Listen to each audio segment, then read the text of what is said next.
Good morning, ladies and gents, and welcome back to Rudy in the Mix. Today is going to be an interesting one. We are just going to have a bit of an overview video on the latest update that was just released to the Manor Lords beta over the weekend.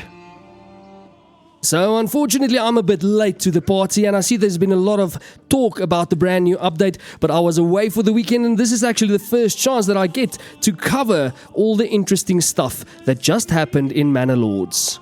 So if you guys are looking for a guide video, this is not really going to be it.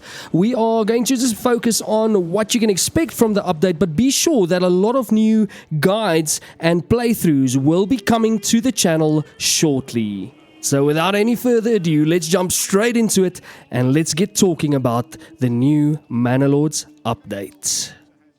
So for the first thing that you guys will see when you open up a new Manor Lord safe, of course, the UI has entirely been overhauled. I mean, it's going to take a bit of time to get used to the changes that they've made, but I do think that it actually looks incredible. Like redrawn, hand-sketched artwork. It's giving it a bit of an immersive medieval experience, but it's not just a visual facelift. The old production focus is gone and replaced by a brand new artisan active recipes UI that lets you queue and prioritize exact items. But let me show you.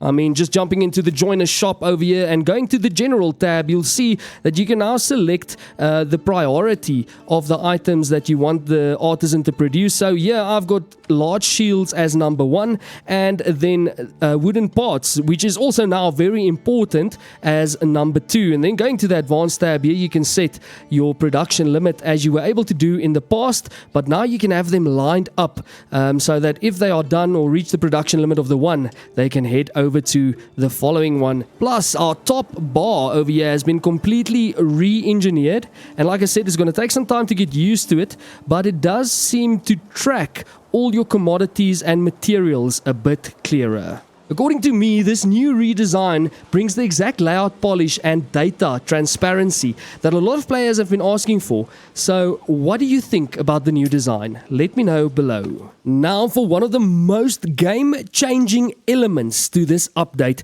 That's of course what you are seeing on your screen right now, ladies and gentlemen, the new crop oats. So of course oats has multiple uses, but I just want to show you this predicted harvest is actually quite good on these fields that I have here. And of course you know that we have got multiple uses for oats, including the one that most people anticipated is animal feed. We'll be getting to that a bit later, but firstly let me show you this quickly. I've got 105 oats right there in my food tab, and this is in a brand new region. There's not a lot going on here, and food was a bit of an issue at the start because we don't have any other food resources except for a small bush of berries right there, but no other food sources in this region. It's a rich farming region. And then as well, let's go into the overlays here. You can see a farming and iron region is what it actually is, but just look at this. If you've got a farming region, oats can grow almost about anywhere. And then even looking in a region like this, which is not a farming region,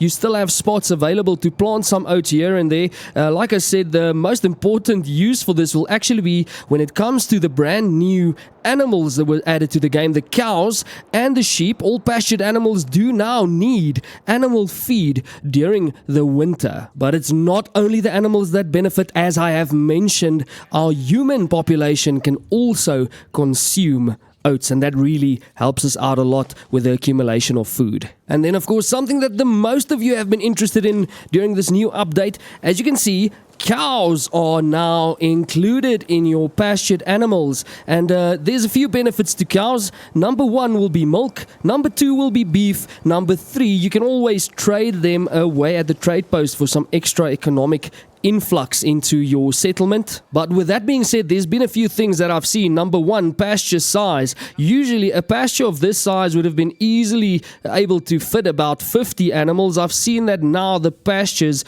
are not only do they cost planks, but also they don't have as big capacity as they used to. Another thing that is concerning to me at this stage is that they combine your sheep with your cows in the pastures. I actually think that needs some work, because that's not really realistic. That needs to be split. That's why I actually built 2 pastures here, to have sheep on the one and cows on the other. But it seems like these animals animals, the offspring that they produced, the lambs and the calves, they are actually now starting to fill up this second pasture once the first one got full. The pastured animals are also not quite as efficient at reproducing as they once were, now only reproducing in the springtime instead of monthly. And of course, when it comes to food for these guys, they will die. During the winter, when snow covers the ground, if you have no animal feed in your inventory, you'll see that we've got 40 at the moment. So the way animal feed gets produced is right here at the livestock farm. So when your oats get harvested off your fields at first, they are the same as all your other crops. They come in sheaves, and then once they get threshed at your farmhouse there, it gets moved into your granary so humans can consume it. And then if you have that under your food tab, you'll see right there under the grain is oats. Then your workers from the livestock farm will carry those oats over to the livestock farm and turn that into animal feed. Remember to go into the advanced tab and set a limit on it, otherwise all of your oats will be turned into animal feed and there'll be nothing left for your humans to consume. I would also like to mention that sheep now produces way less wool. Please keep that in mind. You will not be able to make as many clothes as you were able to do before. That is definitely more realistic, but it's a bit of a game changer. Then looking at one of the brand new buildings that was added to this update, that is of course the construction yard. So of course with the construction yard you have the ability to employ 5 families to this building. Of course this is for the construction of advanced buildings or structures, and it comes with a dedicated ox cart. I've seen that it transports about 3 timber logs at a stage. I have seen some people complaining that there is a bit of bugs with the ox carts. Maybe sometimes they only load 1 plank or 1 timber onto it. I haven't really seen any problems on my side yet, but that is something that we'll have to keep an eye out for. Of course, your construction yard also allows you to store multiple items. What I love about this, it takes a bit of space from the storehouse over there, and then that allows you to store more items in the storehouse. And right here you can see we've got an ox cart. Let's see if we have any bugs or if this guy will actually load the 3 timber logs onto it as he should. It does look like it's gonna work. So there you go. As you can see, I've got no issues with the 3 logs being loaded onto my ox carts, but I have heard some people complaining that the ox carts has some bugs. Hopefully that'll get sorted out rather quickly. So the construction yard will obviously be used for work on advanced structures as your level 3 large stone church, which is busy being constructed at the moment right here. While we continue to take a look at this, I just want to mention one more thing. Unassigned families will still be needed for construction on your more basic buildings like your burgage plots. I actually hoped that you would have dedicated builders in this game and that you won't need unassigned families for building anymore, but unfortunately that still remains a thing. You still need to make sure that you always have at least 1 family unassigned in order for them to guide oxes and for construction to continue to take place.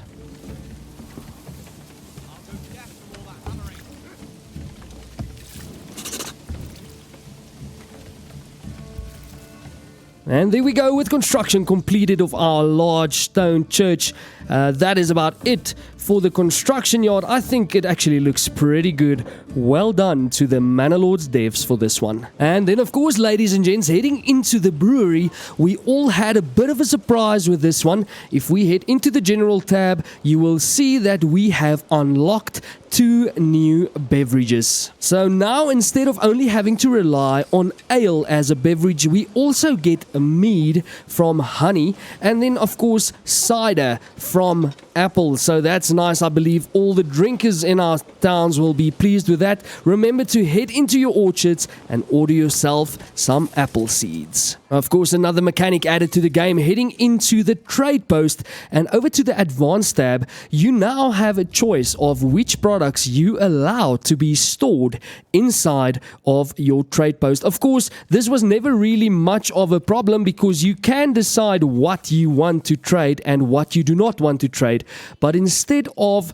them having stock up your entire generic storage of your trading post with a bunch of stuff, you can focus specifically on storing materials that you want to transport out of that trading post. For me personally, that one previously mentioned isn't something that I would really be focusing on and using, but I mean, it just makes it better that it is there and available should you ever need it. Of course, something that I was really looking forward to is this next thing. You can see we've got a farmhouse here and we've got a bunch of families employed right here in the dead of winter. Not much work for them to do. They will all be waiting or going home or praying or whatever these guys like to do. Now you can go ahead and click on that seasonal assignment button right there, and you can choose that during the winter months you do not want any families assigned and you only want them, for instance, during spring and during summer. Not really much use for them in summer anyway, but I mean during spring and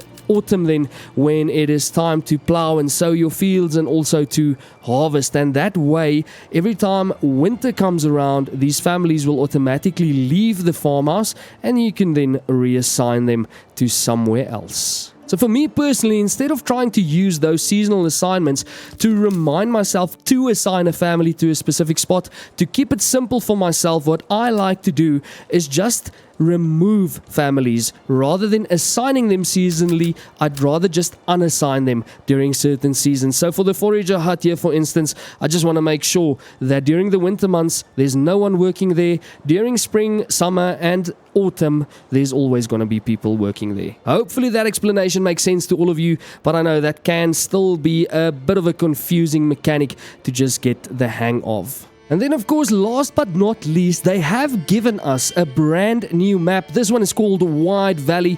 I must say it looks really good, but there is something that I personally have noticed. So if we zoom out a bit and just move about the map, you'll see that I really do like the two rivers, but this area is very hilly. So it depends on what region you are trying to settle in.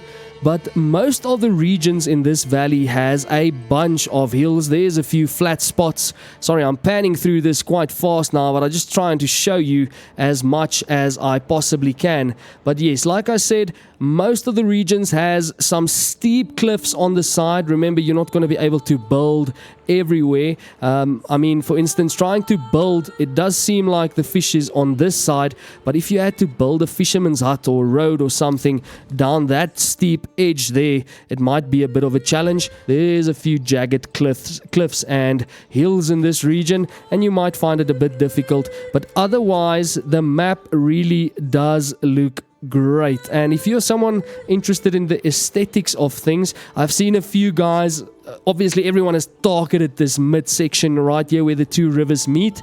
That's going to be interesting. I still want to try to build something here myself, but I mean, there's plenty of opportunity for you to express your own creativity in this map here called Wide Valley. So guys, I think that about covers everything in this update. Hopefully I didn't miss anything. If I did, however, please stay tuned. We are going to be starting some playthroughs. I'm thinking of doing a great beginner's guide series here pretty soon, and I'm sure that we'll catch up with all the updates during that series. If you enjoy the Manor Lords content and you want to see a lot more, please consider subscribing to the channel. It really does help us out a lot. And also, let me know what you think about the new Manor Lords update. Are you as excited to play with it as I am? So that is going to be it from my side, everyone. Until we meet again, keep well and cheers.